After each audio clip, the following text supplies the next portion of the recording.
ನಮಸ್ಕಾರ ತಮ್ಮೆಲ್ಲರಿಗೂ. ನಾವು ಈ ಹಿಂದಿನ ವಿಡಿಯೋದಲ್ಲಿ ವಿಧಿ 5 ಭಾರತ ಸಂವಿಧಾನದ ಭಾಗ 2ರ ವಿಧಿ 5ನೇದ್ದು ಪೌರತ್ವದ ಬಗ್ಗೆ ಏನು ಹೇಳ್ತೈತಿ ಅಂತೇಳಿ ನೋಡಿದ್ವಿ. ಅಂದರೆ ಏನು ಹೇಳ್ತೈತಿ ಅಂತಂದರೆ ಭಾರತದ ಪೌರತ್ವವನ್ನು ಪಡೆದವರು ಯಾರು, at the time of the commencement of constitution, Bharat ಸಂವಿಧಾನದ ಜಾರಿಗೆ ಬರುವ ಸಂದರ್ಭದಲ್ಲಿ ಭಾರತದ ಪೌರರು ಯಾರಾಗಿದ್ದರು ಅಂತೇಳಿ ಹೇಳ್ತೈತಿ. ಏನಪ್ಪ ಅಂತಂದರೆ ಡೊಮಿಸೈಲ್ ಹೊಂದಿರಬೇಕು ಅಂದರೆ ಭಾರತವನ್ನು ವಾಸಸ್ಥಳವಾಗಿ ಮಾಡ್ಕೊಂಡಿರಬೇಕು ಅಥವಾ ಮನೆ ಹೊಂದಿರಬೇಕು ಅಂತೇಳಿ ಹೇಳ್ತೈತಿ. ಜೊತೆಗೆ 3 ಕಂಡೀಷನನ್ನು ಹೇಳ್ತೈತಿ. ಏನೇನು ಅಂತಂದರೆ ಬಾರ್ನ್ ಇನ್ ಇಂಡಿಯಾ, ಭಾರತದಲ್ಲಿ ಜನಿಸಿದ್ದರೆ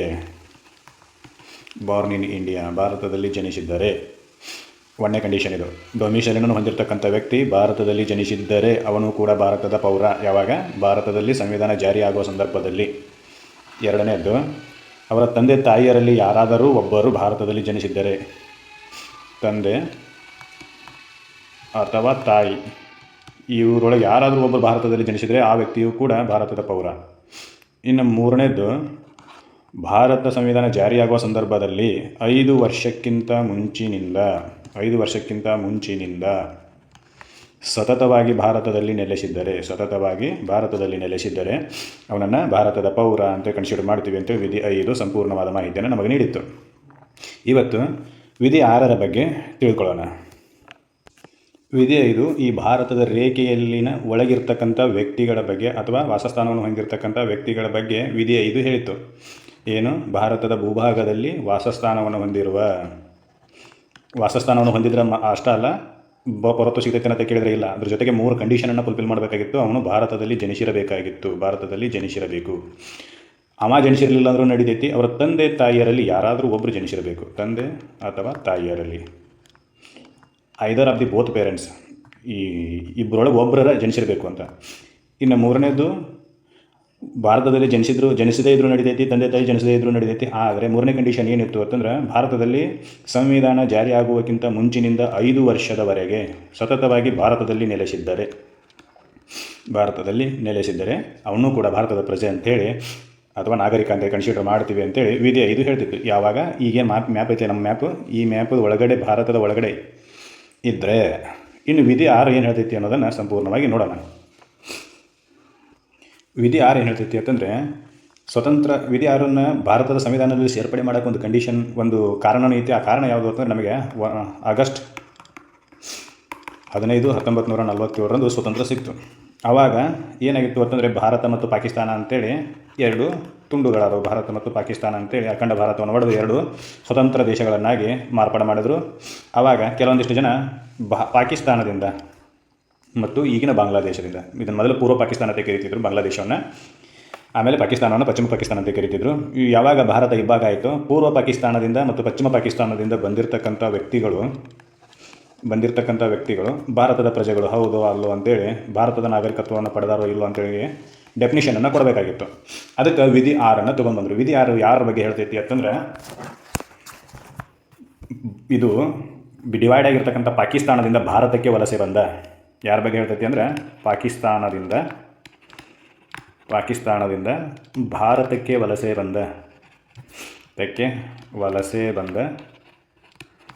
ಬಂದ ವ್ಯಕ್ತಿಗಳ ಪೌರತ್ವಕ್ಕೆ ಸಂಬಂಧಿಸಿದಂಥ ಮಾಹಿತಿಯನ್ನು ನೀಡ್ತೈತಿ. ಯಾವುದು?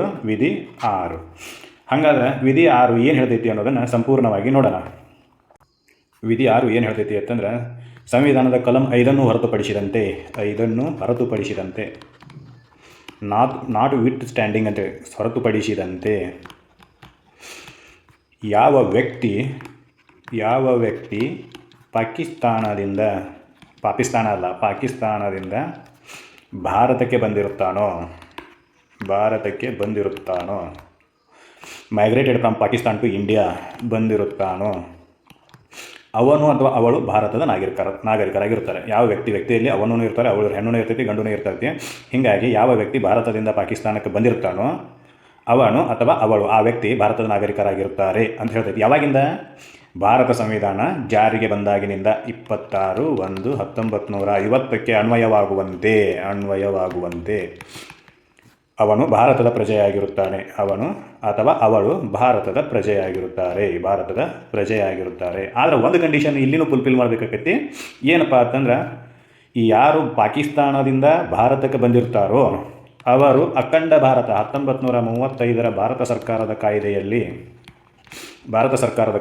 ಭಾರತ ಅಂದರೆ ಏನು, ಯಾವ ಏರಿಯಾನ ಒಳಗೊಂಡೈತಿ ಅಂತೇಳಿ ಡೆಫಿನಿಷನನ್ನು ಕೊಟ್ಟಾರ. ಅದರಂತೆ ಆ ಡೆಫಿನಿಷನ್ ಅಂತೆ 1935 ಭಾರತದಲ್ಲಿ ಜನಿಸಿದ್ದರೆ ಅಥವಾ ಅವನ ತಂದೆ ತಾಯಿ ಜನಿಸಿದ್ದರೆ, ಒಂದನೇದು 1935 ಕಾಯ್ದೆಯಲ್ಲಿ ವಿವರಿಸಿದಂತೆ ಭಾರತದಲ್ಲಿ ಜನಿಸಿದ್ದರೆ, ಯಾವ ವ್ಯಕ್ತಿ ಪಾಕಿಸ್ತಾನದಿಂದ ಭಾರತಕ್ಕೆ ಬಂದಿರ್ತಾನೋ ಅವನು ಭಾರತದಲ್ಲಿ 1935 ಭಾರತದಲ್ಲಿ ಜನಿಸಿದ್ದರೆ, ಅವ ಜನಿಸಿದ್ರು ಅಷ್ಟೇ ಹೊತ್ತು ಅವನ ತಂದೆ ತಾಯಿಯಲ್ಲಿ ಯಾರಾದರೂ ಜನಿಸಿದ್ದರೆ, ತಂದೆ ಅಥವಾ ತಾಯಿ ಐದರ್ ಆಫ್ ಹಿಸ್ ಪೇರೆಂಟ್ಸ್, ತಂದೆ ತಾಯಿಯರಲ್ಲಿ ಯಾರಾದರೂ ಜನಿಸಿದ್ದರೆ, ಇಲ್ಲ ಅವರ ಅಜ್ಜ ಅಜ್ಜಿಯಲ್ಲಿ ಯಾರಾದರೂ ಜನಿಸಿದ್ದಾರೆ, ಗ್ರ್ಯಾಂಡ್ ಪೇರೆಂಟ್ಸ್ ಅಂತ ಕರಿತೀವಿ. ಗ್ರ್ಯಾಂಡ್ ಪೇರೆಂಟ್ಸಲ್ಲಿ ಯಾರಾದರೂ ಒಬ್ಬರು ಅನ್ಡಿವೈಡೆಡ್ ಇಂಡಿಯಾ, 1935 ಕಾಯ್ದೆಯಲ್ಲಿ ಅನ್ಡಿವೈಡೆಡ್ ಇಂಡಿಯಾ ಅಂತೇಳಿ ಏನು ಡೆಫಿನಿಷನ್ ಇತ್ತು ಅದರಂತೆ ಭಾರತದಲ್ಲಿ ಜನಿಸಿದ್ದಾರೆ ಅಜ್ಜ ಅಜ್ಜಿ. ಭಾರತದಿಂದ ಪಾಕಿಸ್ತಾನಕ್ಕೆ ಬಂದಿರಬೇಕು. ಅವ ಯಾವಾಗಿನಿಂದ ನಾಗರಿಕತ್ವ ಪಡ್ಕೊತಾನು ಅಂತಂದರೆ 26/1/1950 ಸಂವಿಧಾನ ಜಾರಿಗೆ ಬಂದಾಗಿನಿಂದ ಭಾರತದ ಪೌರತ್ವವನ್ನು ಪಡ್ಕೊತಾನೆ. ಭಾರತದ ಪೌರತ್ವವನ್ನು ಪಡ್ಕೋಬೇಕಾದ್ರೆ ಒಂದು ಕಂಡೀಷನನ್ನು ಫುಲ್ಫಿಲ್ ಮಾಡಬೇಕು, ಅವನು ಭಾರತದಲ್ಲಿ ಜನಿಸಿರಬೇಕು. ಯಾವ ಭಾರತ? 1935 ಭಾರತ ಸರ್ಕಾರದ ಕಾಯ್ದೆಯಲ್ಲಿ ಭಾರತ ಅಂದರೆ ಏನು ಅಂತೇಳಿ ಡೆಫಿನಿಷನನ್ನು ಕೊಟ್ಟಾರೆ. ಭಾರತ ಅಂದರೆ ಏನು, ಅದ್ರ ಏರಿಯಾ ಏನು ಅಂತೇಳಿ ಡೆಫಿನಿಷನನ್ನು ಕೊಟ್ಟಾರೆ 1935 ಕಾಯ್ದೆಯಲ್ಲಿ. ಆ ಡೆಫಿನಿಷನ್ನ ಪ್ರಕಾರ ಭಾರತದಲ್ಲಿ ಜನಿಸಿರಬೇಕವ. ಅವ ಜನಿಸದೇ ಇದ್ರೂ ನಡೀತೈತಿ, ಅವನ ತಂದೆ ತಾಯಿಯರಲ್ಲಿ ಯಾರಾದರೂ ಒಬ್ಬರು ಜನಿಸಿರಬೇಕು. ಅವರು ಇಲ್ಲಾಂದ್ರೆ ನಡೀತೈತಿ, ಅವ್ರ ಅಜ್ಜ ಅಜ್ಜಿಯಲ್ಲಿ ಯಾರಾದರೂ ಒಬ್ಬರು ಜನಿಸಿರಬೇಕು. ಏನು, he has taken birth in the India according to 1935 Indian government act, or either of his parents born in India according to 1935 India act, or either his grandparents of the person, ಅವರಾದರೂ ಭಾರತದಲ್ಲಿ ಜನಿಸಿರಬೇಕು. ಅಂದರೆ ಮಾತ್ರ ಭಾರತದ ಪೌರತ್ವವನ್ನು ಪಡೆಯಲು ಅರ್ಹ ಆಗಿರ್ತಾನೆ. ಯಾವಾಗ? 1950 26 ಜನವರಿಯ ಪ್ರಕಾರ. ಯಾರು? ಪಾಕಿಸ್ತಾನದಿಂದ ಭಾರತಕ್ಕೆ ಬಂದಿರತಕ್ಕಂಥ ವ್ಯಕ್ತಿಗಳು. ಸರಿ, ಇದೇನು ರೀ 1935 ಭಾರತ 1935 ಭಾರತ ಅಂತೀರಿ, 1935 ಕಾಯ್ದೆಗಳು ಭಾರತ ಅಂದರೆ ಏನು ಡೆಫಿನಿಷನ್ ಕೊಟ್ಟಾರ ಸ್ವಲ್ಪ ಹೇಳ್ರಿ ಅಂತಂದರೆ ನೋಡೋಣ ಏನು ಡೆಫಿನಿಷನ್ ಇದೆ ಅಂತೇಳಿ. 1935 ಭಾರತ ಸರ್ಕಾರದ ಕಾಯ್ದೆಯಲ್ಲಿ ಭಾರತ ಅಂದರೆ ಏನಾಗಿತ್ತು ಅಂತಂದರೆ ಟೋಟಲ್ ಬ್ರಿಟಿಷ್ ಇಂಡಿಯಾ ಆಗಿತ್ತು. ಬ್ರಿಟಿಷ್ ಅಧೀನದಲ್ಲಿರ್ತಕ್ಕಂಥ ಭಾರತ ಅಂದರೆ ಯಾವ್ಯಾವ ಸ್ಟೇಟ್ಹುಡ್ಗಳನ್ನು ಪಡ್ಕೊಂಡಿದ್ವು ಅವೆಲ್ಲನೂ ಮುಂಬೈ ಪ್ರಾಂತ್ಯ, ಮದ್ರಾಸ್ ಪ್ರಾಂತ್ಯ, ಬೆಂಗಾಲ್ ಪ್ರಾಂತ್ಯ, ಅವಾಧ್ ಪ್ರಾಂತ್ಯ ಇವೆಲ್ಲವೂ ಕೂಡ ಭಾರತದ ಭಾಗಗಳಾಗಿದ್ದವು. ಜೊತೆಗೆ ಭಾರತದಲ್ಲಿರ್ತಕ್ಕಂಥ ರಾಜ್ಯಸತ್ತೆಗಳ ರಾಜ್ಯಗಳು ಕೂಡ ಇನ್ಕ್ಲೂಡ್ ಆಗಿದ್ದವು. ರಾಜ್ಯಗಳು ಕೂಡ ಜೈಸಲ್ಮೇರು, ಅಜ್ಮೀರು, ಮೈಸೂರು ಪ್ರಾಂತ್ಯ, ಆಮೇಲೆ ಹೈದರಾಬಾದ್ ನವಾಬ ಇವೆಲ್ಲವೂ ಕೂಡ ಭಾರತದಲ್ಲಿದ್ದು. ಅದ್ರಾಗ ಒಂದು 1935 ಕಾಯ್ದೆಗಳು ಏನು ಮಾಡ್ತಿದ್ವು ಅಂತಂದರೆ ಏನು ಡೆಫಿನಿಷನ್ ಕೊಟ್ಟಾರು ಅಂತಂದರೆ ಇವೆಲ್ಲವೂ ಕೂಡ ಭಾರತ ಅಂತೇಳಿ ಡೆಫಿನಿಷನನ್ನು ಕೊಟ್ಟಾರೆ. ಬ್ರಿಟಿಷ್ ಭಾರತ ಇನ್ಕ್ಲೂಡಿಂಗ್ ಪ್ರಿನ್ಸ್ಲಿ ಸ್ಟೇಟ್, ಯಾವ ರಾಜ್ಯಸತ್ತೆಗಳನ್ನು ಒಳಗೊಂಡಂತೆ ಬ್ರಿಟಿಷ್ ಆಡಳಿತದಲ್ಲಿರ್ತಕ್ಕಂಥ ಪ್ರಾಂತ್ಯಗಳು ಸೇರಿ ಭಾರತ ಆಕೈತಿ ಅಂತೇಳಿ ಡೆಫಿನಿಷನನ್ನು ಕೊಟ್ಟಾರೆ. ಆ ಡೆಫಿನಿಷನ್ನ ಪ್ರಕಾರ ವಿಧಿ 6ರಲ್ಲಿ ಏನು ಹೇಳ್ತಾರೋ ಅಂತಂದರೆ ಪಾಕಿಸ್ತಾನದಿಂದ ಬಂದಿರತಕ್ಕಂಥ ಪ್ರಜೆಗಳು ಅವರು 1935 ವಿವರಿಸಿದಂತೆ ಭಾರತದಲ್ಲಿ ಜನಿಸಿರಬೇಕು. ಇದಷ್ಟೇ. ಜೊತೆಗೆ 2 ಕಂಡೀಷನನ್ನು ಪೂರೈಸಿರಬೇಕು. 2 ಕಂಡೀಷನ್ ಯಾವ್ಯಾವು ಅನ್ನೋದನ್ನು ನೋಡೋಣ. ಷರತ್ತುಗಳಲ್ಲಿ ಒಂದನೇದು ಏನಪ್ಪ ಅಂತಂದ್ರೆ ಒಂದು ಟೈಮ್ ಪೀರಿಯಡನ್ನು ಫಿಕ್ಸ್ ಮಾಡ್ತಾರೆ. ಇಲ್ಲಿ ಏನಪ್ಪ ಅಂತಂದ್ರೆ ವಿಧಿ 6ರಲ್ಲಿ ಪಾಕಿಸ್ತಾನದಿಂದ ಭಾರತಕ್ಕೆ ಬಂದ ನಾಗರಿಕರಿಗೆ ಒಂದು ಟೈಮ್ ಪೀರಿಯಡನ್ನು ಫಿಕ್ಸ್ ಮಾಡ್ತಾರೆ. ಅದು ಟೈಮ್ ಯಾವುದಪ್ಪ ಅಂತಂದರೆ 19 ಜುಲೈ 1948 ಅಂತ. ಇದಕ್ಕಿಂತ ಮೊದಲು ಭಾರತಕ್ಕೆ ಬಂದಿರತಕ್ಕಂಥ ಪ್ರಜೆಗಳು ಸಾಮಾನ್ಯ ನಾಗರಿಕರಂತೆ ಭಾರತದಲ್ಲಿದ್ದರೆ ಭಾರತದಲ್ಲಿದ್ದರೆ ಅವರು ಭಾರತದ ಪ್ರಜೆಗಳು, ಭಾರತದ ಪೌರರು. ಆಮ್ಯಾಗಿನ ಎಲ್ಲ ಕಂಡೀಷನ್ ಫುಲ್ಫಿಲ್ ಆಗಲೇಬೇಕು. ಅಂದರೆ ಅಖಂಡ ಭಾರತದಲ್ಲಿ ಜನಿಸಿರಬೇಕು. ಅವನು ಜನಿಸಿರಲಿಲ್ಲ ಅಂದ್ರೂ ನಡೀತೈತಿ, ಅವ್ರ ತಂದೆ ತಾಯಿ ಆದರೂ ಜನಿಸಿರಬೇಕು. ಅವ್ರ ತಂದೆ ತಾಯಿ ಇಲ್ಲ ಅಂದ್ರೂ ನಡೀತೈತಿ, ಅವ್ರ ಅಜ್ಜ ಅಜ್ಜಿ ಆದರೂ ಜನಿಸಿರಬೇಕು. he has to taken born in India, or either his parents are taken to born in India, or his grandparents taken born in India. ಇವು 3 ಕಂಡೀಷನನ್ನು ಫುಲ್ಫಿಲ್ ಮಾಡಿರಬೇಕು. ಜೊತೆಗೆ ಈ 2 ಷರತ್ತುಗಳು ಯಾವಪ್ಪ ಅಂತಂದರೆ ಜುಲೈ 1948ರಲ್ಲಿ ಭಾರತದಲ್ಲಿ ಸಾಮಾನ್ಯ ನಾಗರಿಕರಂತೆ ಬದುಕ್ತಿರಬೇಕು ಅಥವಾ ನೆಲೆ ನಿಂತಿರಬೇಕು. ಯಾಕಂತಂದರೆ ಭಾರತ 1947ರಲ್ಲಿ ಸ್ವತಂತ್ರ ಆಯಿತು. ಅಲ್ಲಿರ್ತಕ್ಕಂಥ ಜನಸಂಖ್ಯೆ ಹಿಂದೂಗಳು ಅಥವಾ ಕ್ರಿಶ್ಚಿಯನ್ರು ಅಥವಾ ಸಿಖ್ರು ಎಲ್ಲರೂ ಭಾರತಕ್ಕೆ ಬರೋಕ್ಕೆ ಸ್ಟಾರ್ಟ್ ಮಾಡಿದ್ರು. ಇಲ್ಲಿರ್ತಕ್ಕಂಥ ಮುಸ್ಲಿಮರು ಆ ಕಡೆ ಹೋಗಿ ಸ್ಟಾರ್ಟ್ ಮಾಡಿದ್ರು. ಈ ರೀತಿಯಾಗಿರ್ತಕ್ಕಂಥ ಪರಿಸ್ಥಿತಿ ನಿರ್ಮಾಣವಾದಾಗ ಒಂದು ವರ್ಷ ಟೈಮನ್ನು ಕೊಟ್ಟರು. 1947ರಿಂದ 1948ರಲ್ಲಿ 19 ಜುಲೈ 1948ಕ್ಕಿಂತ ಮೊದಲು ಬಂದವರೆಲ್ಲರೂ ಭಾರತದ ಪ್ರಜೆಗಳು. 19 ಜುಲೈ 1948ಕ್ಕಿಂತ ಮೊದಲು ಬಂದವರೆಲ್ಲ ಭಾರತದ ಪ್ರಜೆಗಳು ಅಂತೇಳಿ ಕನ್ಸಿಡರ್ ಮಾಡ್ತೀವಿ ಅಂತೇಳಿ ಈ ಕಂಡೀಷನ್ ಹೇಳ್ತೈತಿ. ಆರ್ಟಿಕಲ್ 6 ಹೇಳ್ತೈತಿ. ಆಮೇಲೆ 2ನೇ ಕಂಡೀಷನ್ ಏನಪ್ಪ ಅಂತಂದ್ರೆ 19 ಜುಲೈ 1948ರ ನಂತರ ಬಂದವರು. 19 ಜುಲೈ 1948ರ ನಂತರ ಬಂದವರು ಏನು ಇವ್ರಿಗೆ ಒಂದು ಕಂಡೀಷನ್, ಸ್ಪೆಷಲ್ ಕಂಡೀಷನ್ ಅಪ್ಲೈ ಆಕೈತಿ. ಅದೇನು ಅಂತೇಳಿ ನೋಡೋಣ. 2ನೇ ಕಂಡೀಷನ್ ಏನು? 19 ಜುಲೈ 1948ರ ನಂತರ ಬಂದವರು ಭಾರತಕ್ಕೆ ಬಂದು ಭಾರತದ ನಾಗರಿಕ ಅಂತೇಳಿ ರಿಜಿಸ್ಟರ್ ಮಾಡ್ಕೋಬೇಕು. ಇವರು ನಾಗರಿಕ ಅಂತೇಳಿ ರಿಜಿಸ್ಟರ್ ಮಾಡ್ಕೋಬೇಕು, ದಾಖಲಾತಿಯನ್ನು ಪಡ್ಕೋಬೇಕು. ಜೊತೆಗೆ ಈ ರಿಜಿಸ್ಟ್ರಿಗೆ ಅರ್ಜಿ ಹಾಕಿದ 6 ತಿಂಗಳಿಂದ ಭಾರತದಲ್ಲಿ ನೆಲೆ ನಿಂತಿರಬೇಕು. ರಿಜಿಸ್ಟರ್ ದಾಖಲಾತಿ ಮಾಡ್ಕೊಳ್ಳೋಕೆ ಅರ್ಜಿನ ಹಾಕಿರ್ತಾರಲ್ಲ, ಅರ್ಜಿ ಹಾಕಿದ 6 ತಿಂಗಳ ಹಿಂದಿನಿಂದ ಸತತವಾಗಿ ಭಾರತದಲ್ಲಿ ಇರಬೇಕು. ಸತತವಾಗಿ ಭಾರತದಲ್ಲಿ ನೆಲೆ ನಿಂತಿರಬೇಕು. ಅಂದರೆ ಇವರಿಗೆ ಪೌರತ್ವ ಸಿಗುತ್ತೆ, ನಿಂತಿರಬೇಕು.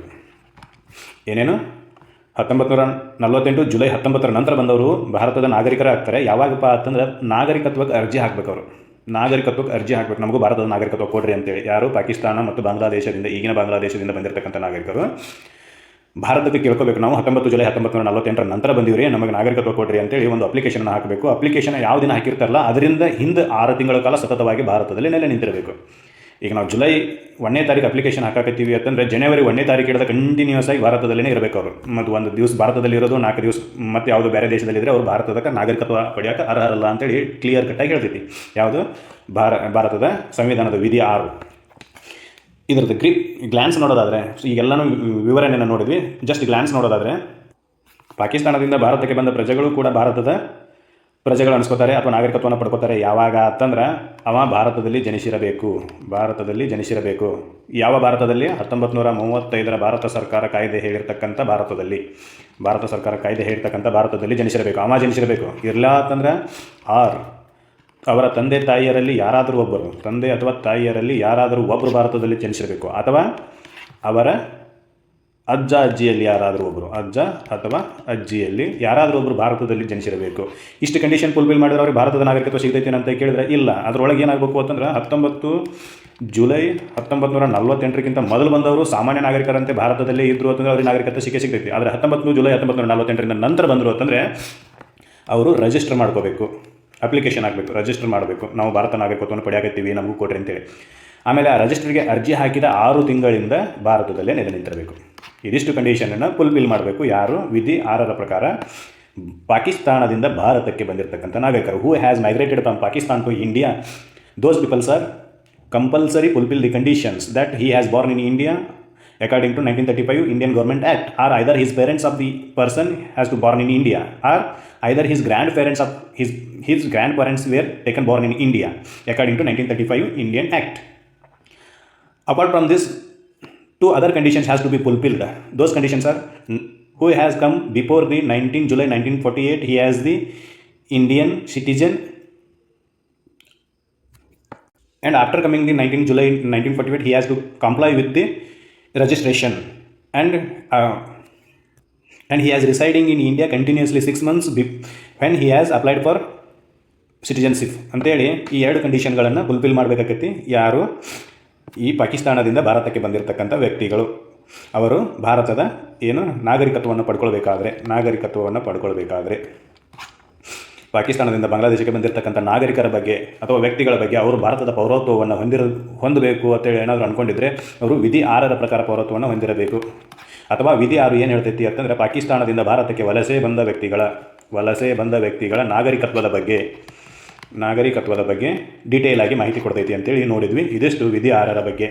ಇನ್ನು ಮುಂದಿನ ವಿಡಿಯೋದಲ್ಲಿ ವಿಧಿ 7ರ ಬಗ್ಗೆ ಡಿಸ್ಕಷನ್ ಮಾಡೋಣ. ಈ ಮಾಹಿತಿ ನಿಮಗೆ ಇಷ್ಟ ಆದರೆ ನಮ್ಮ ವಿಡಿಯೋನ ಸಬ್ಸ್ಕ್ರೈಬ್ ಮಾಡಿರಿ, ಆಮೇಲೆ ಎಲ್ಲರಿಗೂ ಶೇರ್ ಮಾಡಿರಿ ಅಂತ ಹೇಳ್ತಾ ಧನ್ಯವಾದಗಳು.